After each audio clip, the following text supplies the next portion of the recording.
Hi dear friends, அஸ்ஸலாமு அலைக்கும் வரஹ்மத்துல்லாஹி வபரகாத்துஹு. இது வந்து பார்த்திங்கன்னா கேணிக்கரை பட்டமங்கலம் ஆதாய தெரு மயிலாடுதுறையில் ரொம்ப வருஷம் காலமாகவே ரோடு போடாமல் இருந்துக்கிட்டு இருந்தாங்க. இன்றைக்கி தான் ரோடே போட்டிருக்காங்க. ஆமாம்,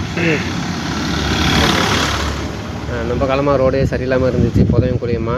மயிலாடுதுறையில் சாலைகள் போக்குவரத்து பாதாள சாக்கடைக்கு எந்த ஒரு முடிவும் கிடையாது, ஒழுங்கான ரோடும் கிடையாது, பாதாள சாக்கடைக்கு முடிவும் கிடையாது.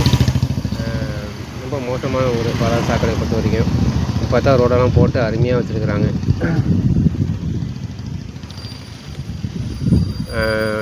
அது மட்டும் இல்லாமல் மயிலாடுதுறையில் டவுனில் முதலியார் தெருன்னு ஒன்று இருக்குது.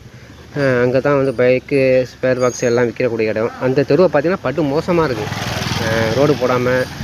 மயிலாடுதுறையில் டவுனில் முதல் தெருவுன்னு அதுதான். அந்த தெருவுகளோட வந்து ரோடு போடாமல் இருக்குது, படு மோசமாக இருக்குது ரொம்ப காலமாகவே. அது ஒரு நாளைக்கு நான் வீடியோ போடுறேன், பாருங்கள். ஓகே.